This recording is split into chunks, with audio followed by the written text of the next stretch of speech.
এই হচ্ছে আমার সব ভালোবাসার কবুতর। অনেক দিন পরে কবুতরের সাথে আমার দেখা হলো, প্রায় 2 মাস পরে। 2 মাসের জন্য বাসার বাইরে ছিলাম, যার কারণে কবুতরের সাথে দেখাশোনা, কবুতরের সেবা যত্ন করা হয়ে ওঠে নাই। অনেকদিন পরে দেখলাম।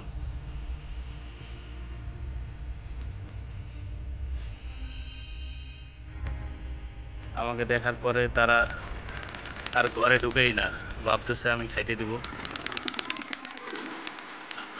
এদের সব ছাদের উপরে বসে আছে।